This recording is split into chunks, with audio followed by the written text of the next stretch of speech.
Et ben voilà, on est dedans. Ça te fait quoi? Je ne sais pas encore ce que ça me fait. Ouais. Tu peux raconter en quelques mots comment on s'est rencontrés? Tu étais serveur à la chaise au plafond, que je suis allé manger à la chaise au plafond en été, et que j'étais avec un ami et qu'on t'a remarqué parce que tu étais mignon, et qu'ensuite j'ai trouvé cet appartement, ce studio qui était à côté du tien. C'était rue du Roi de Sicile. Rue du Roi de Sicile, et qu'ensuite un jour tu as frappé à la porte, enfin genre le lendemain ou le jour même où j'emménageais, je me souviens plus, et puis que tu m'as dit que tu étais mon voisin, et que j'ai mis quelques secondes à me souvenir que je t'avais déjà vu. Tu es juste venu te présenter comme étant mon voisin, genre comme font les Américains. T'avais pas des t'avais pas des petits gâteaux, mais c'était à peu près la même chose. La coïncidence était quand même assez marrante. Alors ça faisait déjà une année qu'en fait que j'étais à Paris pour des études, et puis j'avais envie justement de prolonger mon séjour parce que j'avais rien de spécial à Genève, et c'est pour ça que je cherchais un appartement, que j'en avais trouvé un justement pendant le mois d'août, sauf erreur.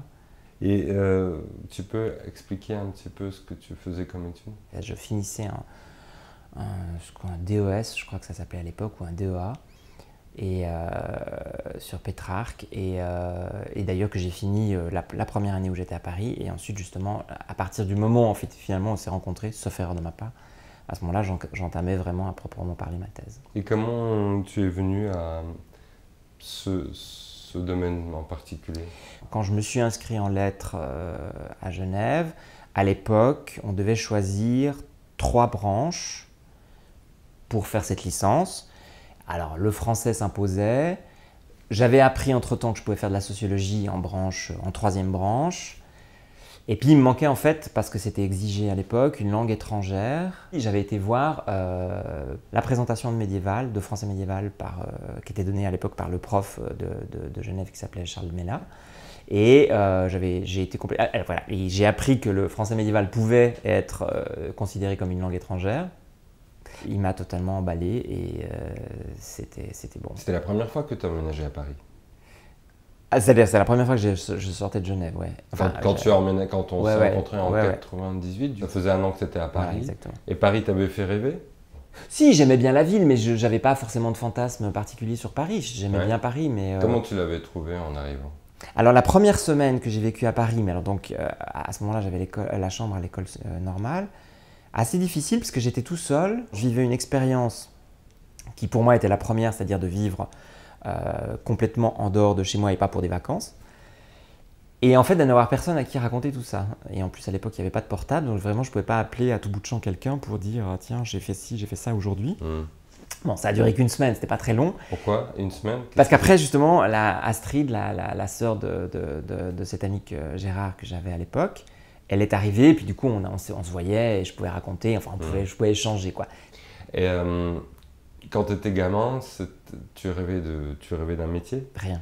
Jamais? Non, j'ai jamais rêvé d'un métier. Je me suis jamais projeté, et à la limite encore aujourd'hui. Je sais pas, un métier, ou je sais pas, ou même à la limite la même chose que faisait mon père, banquier, ou un truc comme ça. J'ai jamais, j'y ai pensé, mais je me suis jamais projeté. En fait, ça n'a jamais été un truc. Je me suis dit tiens, ça c'est pour moi. Ça s'est jamais passé comme ça en fait.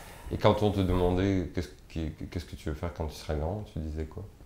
Je sais même pas, parce que je crois que j'avais pas de réponse en fait. Tu penses que tu étais quel type de petit garçon? Quel genre de petit garçon? Assez rêveur, je pense. Très rêveur. C'est marrant, c'est un peu contradictoire. Mais rêveur, mais pas dans le sens où... dans la lune, quoi, tu veux dire. Plutôt dans la lune, ouais, c'est ça. Ah oui, complètement dans la lune, en fait. C'est assez drôle, je suis parti une fois en colonie de vacances, une seule fois, d'ailleurs ça m'a suffi, quand ma mère avait eu mon frère. Et ma sœur et moi, je crois les deux, on avait été dans deux différentes colonies de vacances. Et il y a une photo de moi, et je suis dans une espèce de pré, les bras, je sais pas ce que je fais. J'ai l'impression, bon c'est certainement la photo qui me fait me souvenir de ça, parce qu'en fait j'ai pas vraiment de souvenir. Mais et je suis tout seul dans ce truc, et je pense que c'est assez juste d'une certaine partie de moi, c'est-à-dire. Elle illustre bien. En tout cas une partie, voilà. Et la première œuvre littéraire dont tu te rappelles en fait? L'œuvre au noir de Marguerite Yourcenar. Alors, donc j'étais obligé de le lire parce que c'était un bouquin au lycée. Je connaissais absolument pas Marguerite Yourcenar, donc du coup j'ai découvert. En fait, c'était assez amusant parce que nous on lisait justement l'œuvre au noir et la classe à côté, enfin l'autre classe de scientifiques lisait, sauf erreur de ma part, Mémoire d'Edrien, qui est plus connu peut-être que l'œuvre au noir de Marguerite Yourcenar et qui est plus facile aussi. Et nous on lisait ce truc que personne comprenait.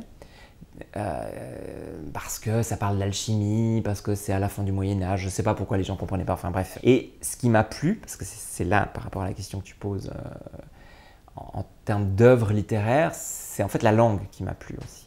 Et je pense que c'est la première fois, ou une des premières fois, où c'est pas simplement le contenu du livre qui m'a plu, mais c'est surtout, ou aussi, au moins autant, la langue qui m'a plu en fait. Tu as déjà envisagé d'écrire? Pendant très longtemps, j'aimais bien me raconter des histoires que je brodais à partir des comics que je lisais. Et en fait, ça me suffisait complètement d'imaginer des histoires sans forcément qu'elles prennent une autre réalité que celle que je leur donnais, c'est-à-dire simplement orale, on va dire, je mélangeais les personnages. D'abord, au départ, j'inventais des personnages, je saoulais ma sœur avec ça, et après, j'inventais des histoires à ces personnages, et voilà. Et même ça me donnait pas forcément plus envie d'écrire que ça. Si tu avais la possibilité de retourner en 98 et te donner un conseil, qu'est-ce que tu te dirais? Ouais, typiquement le conseil à la con, c'est-à-dire en fait d'être parfois plus en phase avec la réalité. C'est-à-dire en fait ce que je commençais en 98 ou en 97 quand je suis allé à Paris, c'était un peu les prémices dans le sens voilà, je lançais ma thèse ou des trucs comme ça, même si c'était vraiment sans ambition et ça c'est pas grave. Mais par contre, effectivement, j'ai croisé des gens qui auraient peut-être pu me faire comprendre que ce que j'étais en train de faire pouvait devenir un métier, mais que pour qu'il le devienne, il y avait quelque chose à faire aussi. Tu penses tu as l'impression d'avoir beaucoup changé depuis 98, enfin depuis cette époque-là? Ouais, non, beaucoup changé, non, peut-être pas beaucoup. Mais effectivement, il y a certainement une sorte justement de lucidité par rapport au domaine dans lequel j'évolue, que maintenant j'ai, voilà, et que j'avais pas du tout à l'époque. Mais ouais, c'est ça. En fait, justement, qu'en fait, mais en fait, j'aurais pu faire n'importe quoi d'autre, ça aurait été vrai aussi. C'est-à-dire, en fait, l'idée qu'à un moment donné, pour être crédible, il faut, je sais pas, donner des preuves de cette crédibilité, quelle qu'elle soit, en fait. Et ça, j'avais pas compris, je pense. Est-ce que tu peux me dire, par décennie, des événements importants qui ont eu lieu dans ta vie? Entre 0 et 10, 10, 20, 20, ouais. 30. Alors, entre 0 et 10, qu'est-ce qu'il peut y avoir entre 0 et 10? Je sais pas du tout. Il y a eu la naissance de mon frère. C'est venu, entre guillemets, perturber beaucoup de choses. Et c'est certainement un des trucs les plus marquants. Ensuite, entre 10 et 20, alors là, c'est plus difficile. Entre 10 et 20, il y a eu toute la période, et je pense que ça, c'est vraiment important, du collège en Suisse, les 4 années, le lycée en France. Parce que c'est là que j'ai établi des liens d'amitié que j'ai encore aujourd'hui. Ouais, là, je vois une sorte d'évolution, enfin d'évolution dans le sens vraiment une sortie de l'enfance et une entrée dans quelque chose d'autre, qui n'est pas forcément le monde adulte d'ailleurs en fait, mais quelque chose qui est encore aujourd'hui réel en fait, alors qu'avant c'est quelque chose qui est terminé. Entre 20 et 30, bah, il y a eu notamment Paris justement, puisque j'étais proche de la trentaine et j'ai fêté mes 30 ans à Paris, mais c'était plus ou moins à cette période-là. Puis il y a aussi eu quand même le décès de mon père. Alors là c'est au début de la vingtaine et Paris c'est la fin de la vingtaine. Je ne sais pas très bien entre 30 et 40. Une période assez facile, je dirais, en fait, 30-40, sans rien de forcément complètement remarquable. Entre 40 et 50, alors du coup, il y a eu la fin de ma thèse notamment, et mon séjour à Londres enfin pas New York, mais tout près.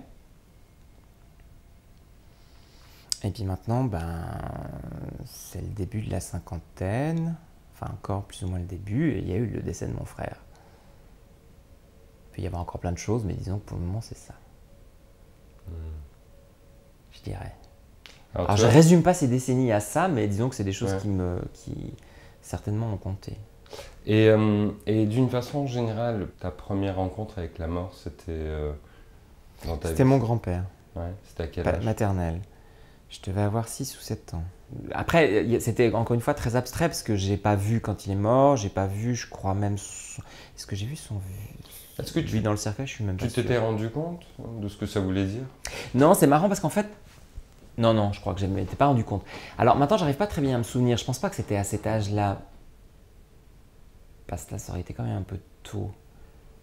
Que je me sois projeté, en fait, ou que j'ai imaginé la mort de quelqu'un avant même que ça arrive, en fait, si tu veux. Ta propre mortalité, tu penses que tu en as pris conscience à quel moment de ta vie?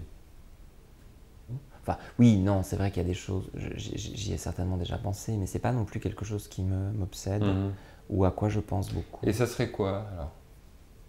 Ce serait quoi? Les choses qui t'obsèdent et auxquelles tu penses beaucoup. Ah, les choses qui m'obsèdent et auxquelles je pense beaucoup. C'est une bonne question. Il y a peu de choses qui m'obsèdent et auxquelles je pense beaucoup. Je suis beaucoup trop léger pour ça. Oh oui. Donc du coup, non, c'est vrai que j'ai relativement... Non, je peux pas dire que j'ai... Bon, t'as des gros projets Non, j'ai aucun gros projet. Parce que comme je t'ai dit, j'ai pas de projet de toute façon. Je ne me projette pas, donc je n'ai pas de projet. Comment tu t'expliques ça, que tu ne te projettes? Alors écoute, je sais pas, avec le temps, je me dis que je suis relativement contemplatif. Ça, c'est la réponse que j'ai trouvée à cette... Ce mot contemplatif, c'est pour remplacer quel autre mot Paresseux. Tu penses être paresseux? Est-ce que tu l'as déjà pensé, paresseux? Est-ce que tu as une relation difficile? Est-ce que tu es un peu dur avec toi-même parfois? Non. Tu t'engueules? Oui, c'est peut-être pour ça que tu es paresseux. Non, mais en même temps, je crois pas que je suis paresseux. Non. Alors, je sais que j'aurais pu faire et que je pourrais certainement faire. Enfin, je me dis ça. Beaucoup moins, tu veux dire? Non, beaucoup plus. Comment dire, je pense que j'ai la chance de faire ce que j'aime et donc du coup, alors il y a des aspects bien sûr que c'est un boulot. Justement, typiquement, aller enseigner à la HEG quand je dois y aller, c'est plus un boulot parce que là il y a plus ce côté un peu plus qui ressemble, on va dire, plus à un travail parce que sinon aller tous les jours travailler au bureau et machin, ça c'est pour moi c'est pas vraiment du travail. Oui, parce que tu prends un grand plaisir. C'est pas. Donc en fait, tu t'es construit une vie où grosso modo, tu passes tout le temps ton temps à faire des choses qui te font plaisir. Ouais, exact. D'accord, donc tu n'as pas besoin de stimulation extérieure. J'ai pas spécialement besoin de stimulation. Alors évidemment, c'est très. Est-ce que c'est un piège ça, ou est-ce que c'est quand même une grande chance? Les deux, en fait. Parce que je pense que ça Parce que qu'est-ce que tu inhibe totalement toute ambition. Ouais. Mais pour la plupart des gens, l'ambition, c'est d'avoir la vie que tu mènes, en fait. Je sais pas, peut-être. Ils veulent être heureux dans ce qu'ils font et être payés. Donc, Oui, mais en même temps, on place quand même à une échelle assez élevée la dimension de l'ambition. Donc, il faut avoir de l'ambition. Donc, c'est-à-dire faire les choses pour quelque chose. Et alors ça, c'est clair qu'effectivement, ça, je pense qu'à plein de niveaux différents, je ne réfléchis pas ou peu en termes d'objectifs. Donc du coup, ça, c'est vraiment totalement à double tranchant. C'est-à-dire que je pense qu'effectivement, ça me nuit dans le sens où je suis moins efficace et à des moments où je devrais quand même l'être. Et puis en même temps, voilà, du coup, je me mets moins la pression et c'est pas plus mal. Et je fais ce que j'aime. Bon, tu sais que cette série à laquelle tu viens de te joindre n'est que la première d'une longue série, justement. Oui, non, la série est à plusieurs épisodes et les épisodes sont annuels. Qu'est-ce que ça va être ennuyeux avec moi? Ça veut dire que dans un an, on va refaire un autre épisode. Et alors, du coup, je me disais, bon, ça rejoint un peu la question à laquelle tu viens de répondre en vrai. Mais qu'est-ce que tu te souhaites pour les 12 prochains mois? Alors, ce que je me souhaite pour les 12 prochains mois, c'est d'avoir terminé mon livre. Il y a quand même des objectifs de temps en temps. C'est quoi ce livre? Alors, c'est un livre sur la réception d'un livre. Sur un livre qui a été Alors là, il ne faut pas que je me lance, hein, ça va être trop long. Synthétise. Ouais, mais ça, c'est... Non, justement, voilà, exactement, comme je sais si bien le faire. Non, alors, c'est un livre qui s'appelle que je dise pas de bêtises, parce que, pour que tout le monde comprenne bien, Le roman de la rose, et le nom de la rose, écrit au XIIIe siècle par 2 auteurs a priori, et qui a eu un très très grand succès au Moyen-Âge, et au-delà du Moyen-Âge. Et ce qui m'intéresse, c'est la réception de ce livre, et notamment, en particulier, la construction en fait de l'autorité et de l'auteur dans le long terme à travers la réception de ce livre. C'est-à-dire comment on en est venu à construire un... Alors donc c'est un livre qui a 2 auteurs, parce qu'il a été commencé par un certain Guillaume Deloris et terminé par un certain Jean Demain. Et en fait, on connaît mieux et on a plus de traces du 2e Jean Demain. Et en fait, on a construit une figure d'autorité autour de Jean Demain. Et dans une certaine mesure, on a déconstruit l'autre, Guillaume Deloris. Et donc, j'essaye de voir comment, à travers la réception, comment on a reçu le texte à la fois au Moyen-Âge et au-delà du Moyen-Âge, justement, comment est-ce qu'on on en fait ce qu'il est devenu, c'est-à-dire un auteur, voire parfois l'auteur unique du roman de la rose. Et à qui est destiné cet ouvrage que tu écris ? Il est essentiellement destiné à des universitaires qui s'intéressent au roman de la rose et à la question de l'auteur. Ils sont combien, tu penses ? Ils ne sont pas beaucoup. 15 ? Non, ils sont certainement un petit peu plus nombreux que ça, mais je ne sais pas, c'est très difficile à chiffrer en fait, de savoir combien. Moins de 100. Ils sont une centaine peut-être. Oh, d'accord. C'est chouette. Je le saurai quand je reverrai le nombre de personnes qui a acheté ce bouquin. Super. Et donc du coup, voilà. Et donc non, c'est aussi pour finaliser un trajet par quelque chose d'un peu concret en fait. J'ai écrit des articles un peu là-dessus, sur des aspects de cette réception. Et puis maintenant, j'aimerais finaliser. Donc l'écriture évidemment est en cours et j'aimerais bien la terminer maintenant. Donc j'aimerais bien que l'année prochaine, par exemple, je puisse dire, au moins c'est fini quoi. C'est peut-être pas paru, mais c'est fini. Ça, c'est un objectif. Waouh. Après, ce qui fait peur, c'est qu'est-ce que je vais faire après ? Ouais, mais après, c'est après. Bon, alors Philippe, tu nous fais un petit clap final ?